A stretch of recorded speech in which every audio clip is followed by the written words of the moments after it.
What's up?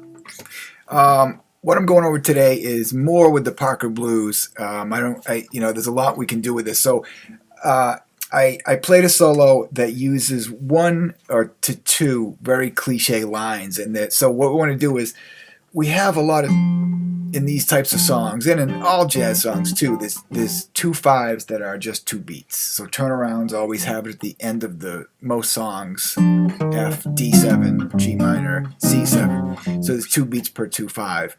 And in the Parker Blues, it's full of them. It's all 2 beat 2 5. So we want to have some lines. And just like playing blues, when you play blues, you learn the pentatonic minor scale, and then you learn the pentatonic major scale, and then you kind of learn, and that doesn't help you much. You really need the licks. I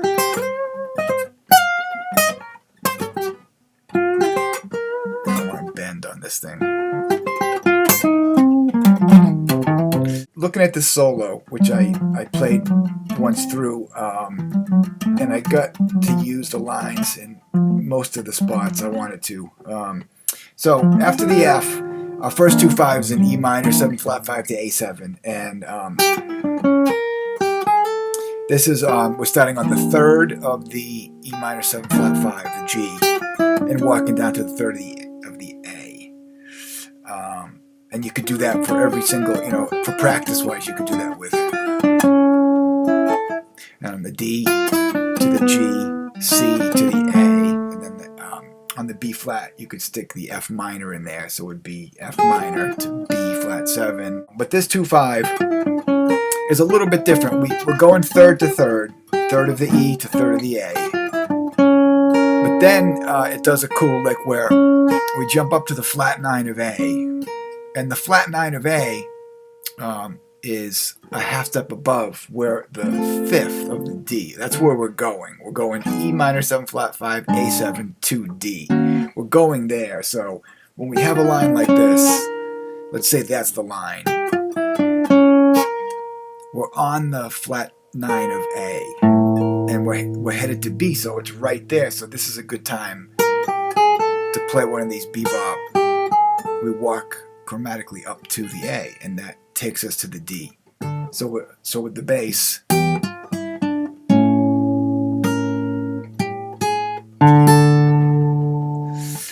and so you could take that line and just do it on every. Now, of course, on the D, we're already on the A. We're starting on the A. So that's why, I wanted to give another variation where, like, okay, what if we're starting on the 5th of the 2 chord? And in that case, that's the next 2 5. We're just walking right down the arpeggio. And this is the same kind of lick, but it's actually on different notes. On the G, we're going from the 5th of the D to the flat 9 of the G. And then up to the flat 7. But it's the same lick, but with different chord tones. If we were to do that same lick in the first 2 5, it would be on the D, but we're doing something different. So there's 2 different 2 5s here. Walked up to the 5th of the D. And so we went flat 9 to the F, we're on G, so that's the flat 7. And then now the next 2 5, now we're on the C minor to F7 2 5. So again, I started on the 3rd of the C minor and walked down to the 3rd of F. And there's the flat flat 9 of F, and then walked up to the 5th of B flat. So that lick is the same as the 2/5 I did on the E minor 7 flat 5 to A7.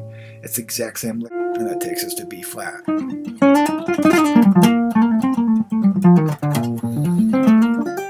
Now it's A minor 7 to D7, same lick. I'm starting on the 3rd of A minor. That is the exact same lick.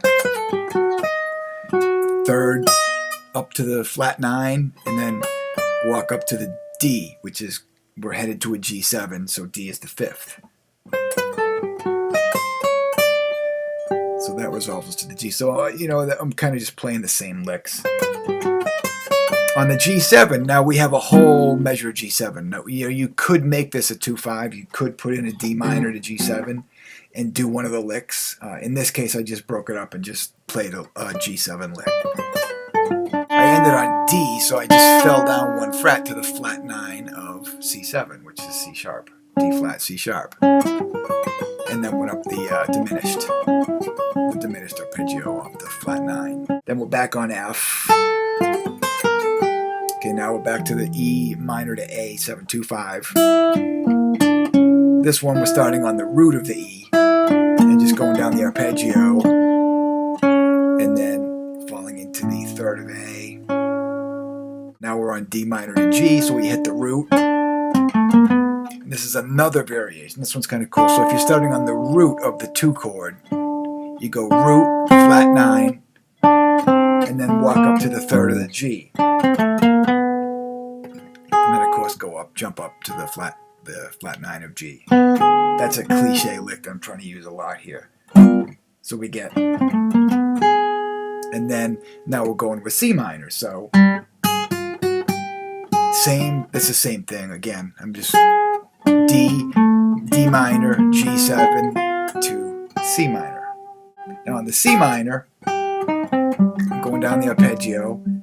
This is that other lick. I'm only using 2 licks here. This is the other one where we go from the G, the 5th of C,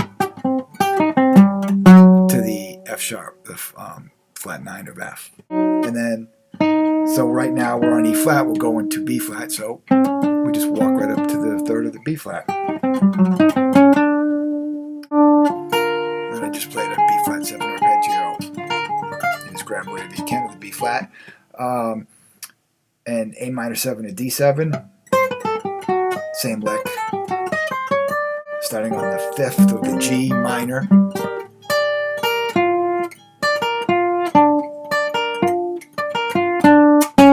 This is that other lick where we go from the 5th of G to the flat 9 of C, same thing.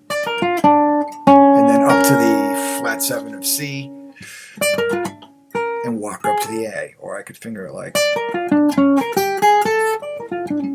So there's 2 licks here going on that I'm interchanging between. Take that, just going back to the E minor 7 flat 5 to A. Okay, we're walking from the 3rd to the 3rd. Well, I could go maybe start on the E. You know, there's so many things which I won't be able to think of right now. So there, instead of, I just went G down to an octave G. There's the B flat, part of the arpeggio.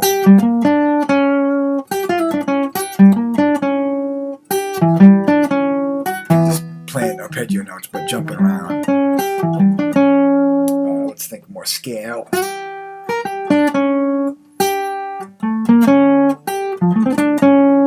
And then on the A, depends where we're headed. In this case, we're approaching the A of the D chord, so we could now go, you know, getting from the C sharp. There's another way. The approach note way. Cliche way. So the point is, you can take these and you want to start looking at ways to change them a little bit. Right? That was terrible. That was nice. It was very out sounding. Now I'm headed to this A, but you could also think the A below, because that, you know, with the D, we're headed to a D minor chord, so I'm approaching the A, the fifth of D minor. So went to the lower A.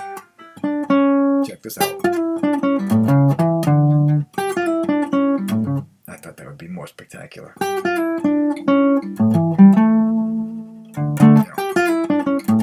Well, that was the root of D. I didn't do the A.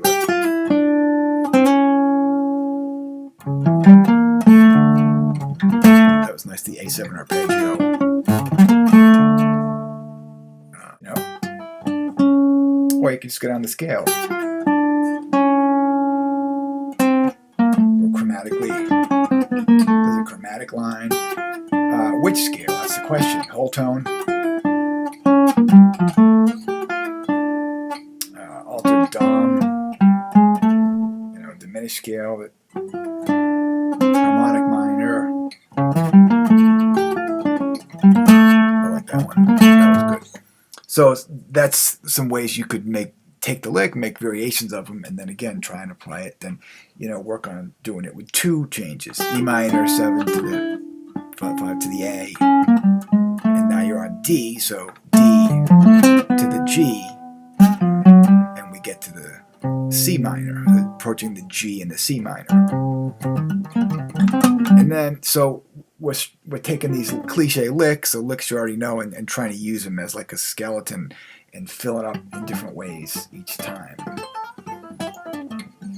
And so that's why the Parker Blues is important. You know, if you can play these 2 5s in succession quick, and improvise, and, you know, make variations on them while you're playing, you know, it's a big help. Something I'm still working on too. It's something I don't know if you ever completely finished working on it, but so anyway, that's all for today.